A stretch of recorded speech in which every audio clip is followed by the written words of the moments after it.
নিয়ে এসে সন্ত্রাসী কাদায় তুলে নিয়ে এসে তাদের জিম্মি করে তাদের কাছে টাকা নিয়ে তারপরে ছেড়েছে। আজকে সাধারণ মানুষ তাদের কিভাবে ঘৃণা করছে, কিভাবে ঘৃণা করে, তাদের একজন লোক মারা গেলে বোঝা যায়।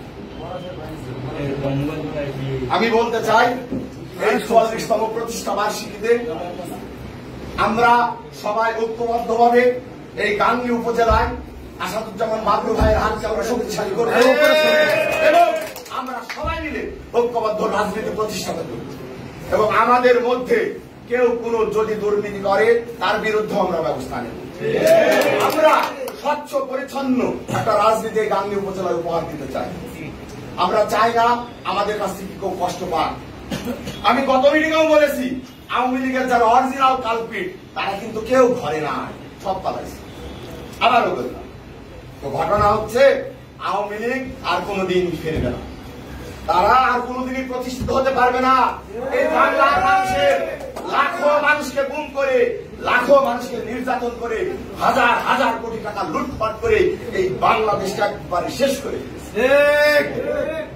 আমরা চাই আমরা প্রত্যেকটা জায়গায় থেকে এই শহীদ ছাত্রবাদের প্রত্যেকটা জুম্মায়, প্রত্যেকটা নামাজের ওয়াক্তে তাদের জন্য যেন আমরা মোনাজাতে তাদের জন্য আমরা দোয়া করি।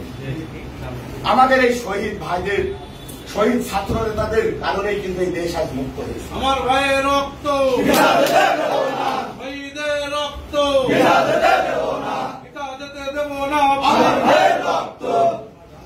আজকে আপনারা আয়নাঘর দেখেছেন, আয়নাঘর দেখেছেন কি নির্মম কাহিনী সেখানে।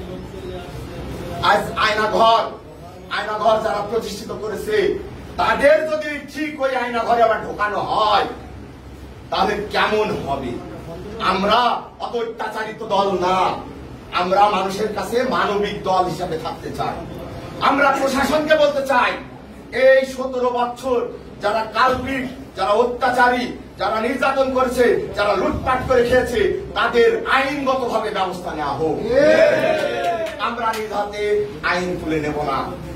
আমরা আইনের প্রত্যেকটা লোককে এই মেসেজ দিতে চাই যেন তারা সুস্থ ভাবে এই বাংলার মাটিতে নতুন করে, তারা নতুন পরিবেশে আবার বাংলার মানুষের পাশে এসে দাঁড়ান। তারা জনগণের সেবক সেটা প্রমাণ করুক। আমরা পুলিশ বাহিনী দিয়ে আওয়ামী লীগকে নির্যাতন করব না। যদি কালপিট হয় তাহলে তার চরিত্রের কারণেই সে নির্যাতিত এমনি। আমি এই 44তম প্রতিষ্ঠা বার্ষিকীতে আমি শহীদ জিয়ার স্মরণে, তারেক জিয়া ভাইয়ের স্মরণ এবং তাকে শ্রদ্ধা ভালোবাসা যেন তিনি অতি তাড়াতাড়ি আমাদের মাঝে ফিরে আসেন এবং খালেদা জিয়া আমাদের নেত্রী, তিনি তার যেন আমরা সবাই নামাজে আমরা যেন তার জন্য তার সুস্থ শরীর যেন ভালো থাকুক সেই কামনা আমরা করব। আমরা চাই যে এই গাংনীর রাজনীতিতে আমরা যারা ঐক্যবদ্ধ আছি আমাদের প্রত্যেকটা মানুষ যেন প্রত্যেকের সাথে ভালোভাবে কানেক্ট থাকুক। এই গাংনী উপজেলাতে আমাদের প্রত্যেকটা গ্রামে সবাই আমরা কানেক্ট থাকবো এবং যোগাযোগ থাকবে।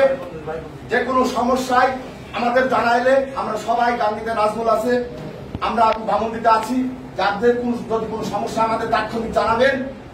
আমাদের স্বেচ্ছাসেবক দল থেকে যদি কোনো রোগীর কোনো সমস্যা হয়ে থাকে, কারোর যদি কোনো রক্ত লাগে আমাদের জানাবেন, আমরা তাৎক্ষণিক ব্যবস্থা নেব।